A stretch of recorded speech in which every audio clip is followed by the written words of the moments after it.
God's last messenger and the conveyor of divine knowledge, Muhammad, had companions who benefited from his knowledge. Ali was foremost among them. Ali is the only person who was miraculously born inside the Kaaba.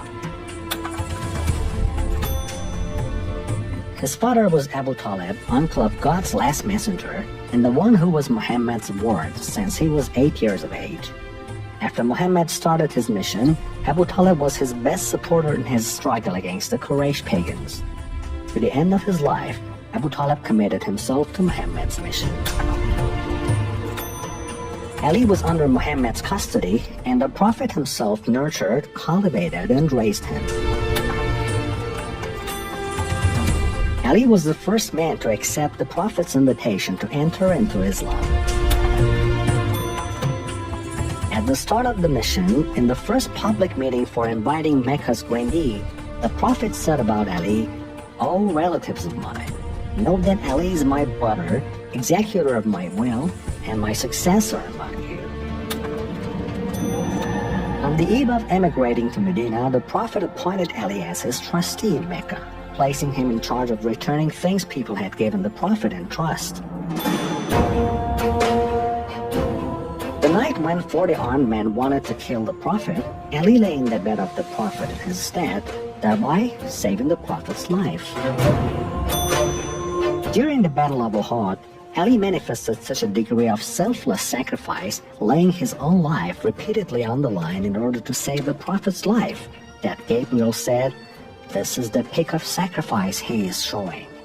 And the Prophet replied, "He's a part of me, and I'm a part of him." After 9 of the enemy's flag bearers were killed by Ali, a revelation from heaven proclaimed that there is no knight whose gallantry is a match to that of Ali's, and there is no sword to match Ali's Zulfaqar. During the Battle of the Trench, Ali defeated the pagan Arabs' greatest commander, hence saving Islam from certain ruin. Concerning this feat, the Prophet said, "Ali's strike on the day of the Battle of the Trench, or Khandak, was more precious than the worth of the entirety of the worship and devotional acts of all creatures."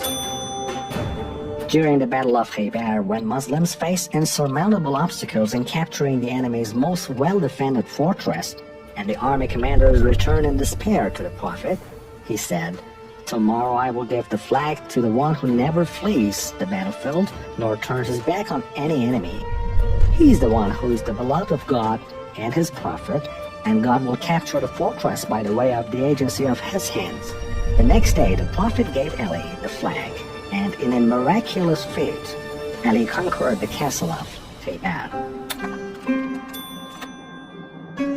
In all the 27 battles where the Prophet was personally the commander, Tabuk was the only battle where Ali was absent. And this was because the Prophet had appointed Ali as a substitute in Medina for the duration of the battle. Although Ali preferred to accompany the Prophet, God's messenger said, "Are you not content with your rank relative to me being that of the rank of Aaron to Moses, except that there will be no prophet after me?" After the migration, or Hijrah, the Prophet made brothers of each emigrant help per pair. Eventually, Ali was left alone, without the Prophet having appointed him a brother.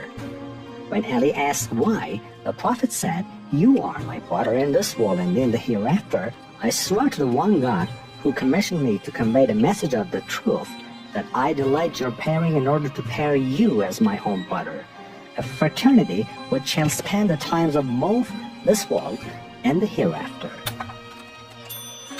The Prophet permitted for the marriage of his daughter, Lady Fatima, to Ali. We know from the words of the Prophet which have reached us that this pairing by way of marriage was done at God's behest of command. The Prophet took Ali and his daughter Fatima, as well as his grandsons Hassan and Hussein, to the Mubahala, or cursing ritual of mutual imprecation, with the leaders of Christians of Najran. This event was an affirmation of the limitation of the membership of the household of the Prophet to these 5 individuals. The only house the Prophet permitted to have a door opening onto his mosque was Ali's. The Prophet, in response to objection by some of the companions to the favor thus bestowed on Ali, said, God has ordered me to close all doors opening to the mosque except that of Ali's house. Never did I order a door to be closed or to remain open on my own volition. Rather, I follow God's will in all matters. Ali was among the redactors and memorizers of the revelations. Moreover, he was the Prophet's special and trusted secretary and scribe.